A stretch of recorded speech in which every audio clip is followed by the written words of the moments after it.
Let's talk about surgical options. Now, I generally don't recommend surgical options for increasing penile length at this time because complications are generally high, and this is your penis. And so I would hate for someone to go get something done to increase their penile length to only have a complication that makes them unhappy. So let's start with suspensory ligament incision. So this surgery essentially cuts a ligament that attaches the penis to the pubic bone. And this ligament, releasing this ligament and cutting a little piece of the ligament allows the penis to hang longer. And so what that means is that it will appear longer in the flaccid state. However, because you've now cut that ligament, it may be a little less stable. So what this means is if it's less stable when you're trying to have intercourse, there is a little bit of a higher risk of injury.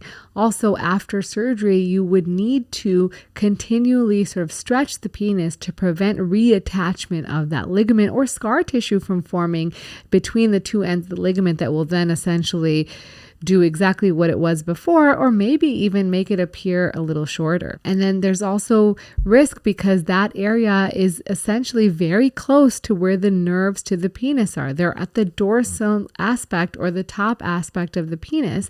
And so this can then potentially risk changes in sensation, although rare. It can also risk penile deformity or potentially erectile dysfunction if those nerves are affected. Now, what is the result? In small studies, they've looked at this, they've seen an increase of about 1.4 centimeters in length, but when they looked at satisfaction, it was generally low.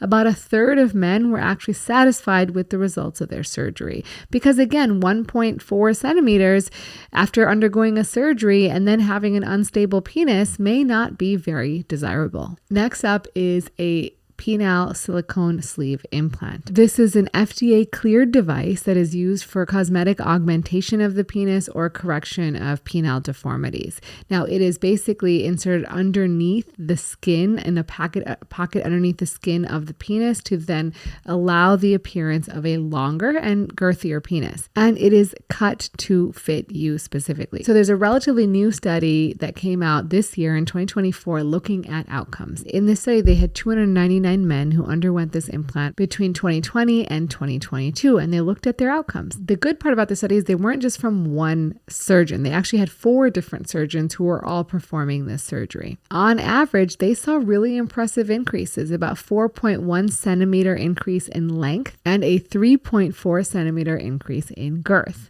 But there were complications. Over 5% had flaring of the implant, meaning it was sort of flaring out, and so they required surgical revision. 5% had erosion, meaning they saw it actually come out of the skin and had to remove the implant. 2% had a seroma, which is fluid building up, and usually that's not a huge issue.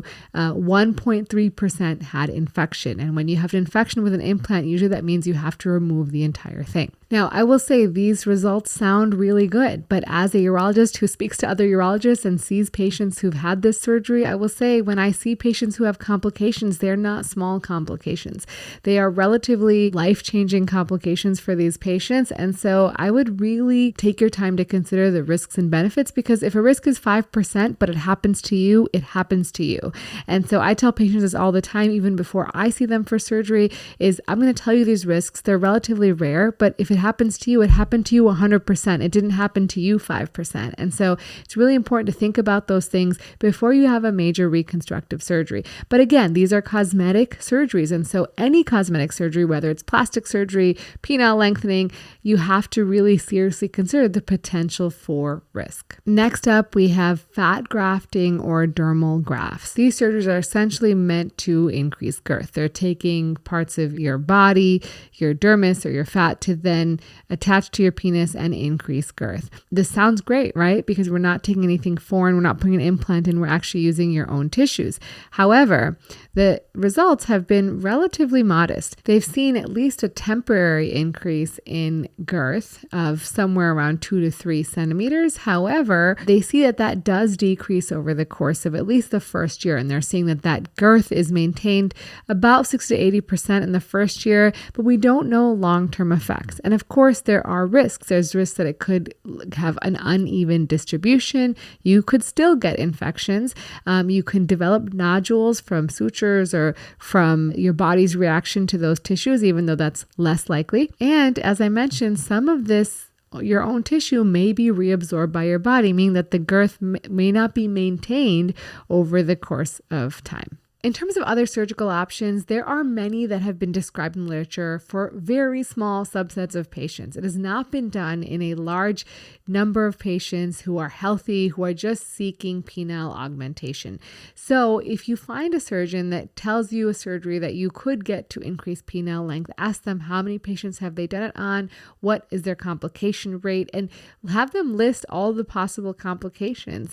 And before you decide to go ahead with this surgery, also look up the surgery. See if you can find the studies yourself. You can Google things like on PubMed, which is essentially a Google search for people to look up articles, or go to scholar.google.com and type in the surgery you are considering to find if there are published data on this surgery. Now, in terms of other things that you can do if you are feeling like you're struggling with penile length, well, first and foremost, as I mentioned earlier, focus on your overall health.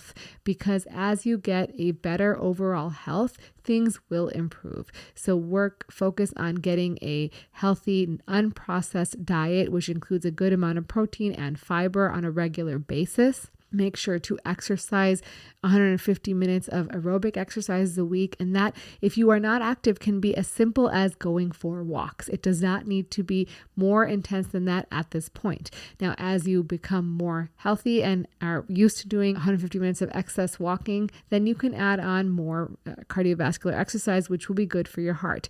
And include resistance training of at least 2 to 3 times a week and trying to hit all your major muscle groups.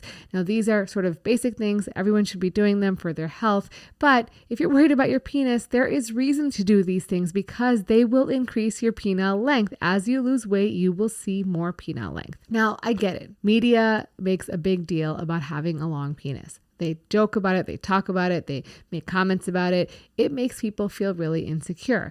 And just like women feel insecure about breast size or butt size or whatever, men feel insecure about penis size. This is a normal occurrence. As I mentioned very early on in the podcast, more than half of men are dissatisfied with their penile size, and their penile size is largely normal based on the data we have.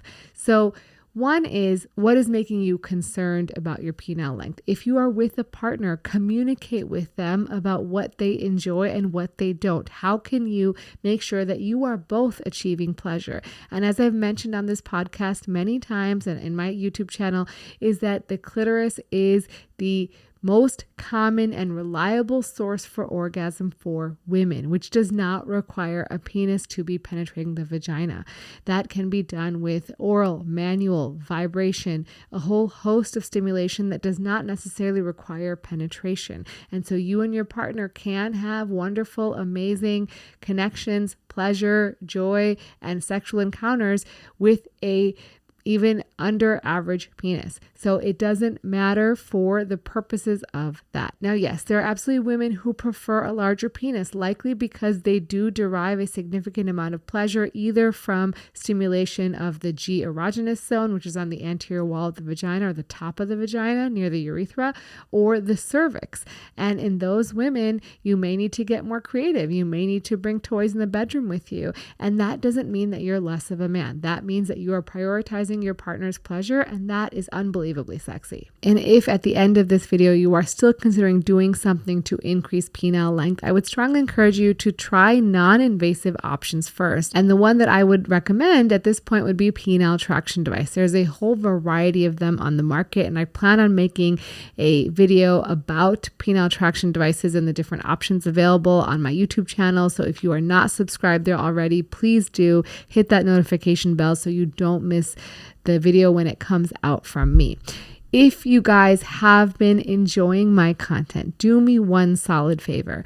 Go on Spotify or Apple Podcasts, wherever you consume your podcast content, and leave me a rating or review. This goes a long way in helping people find my podcast and get access to accurate evidence-based information about their health.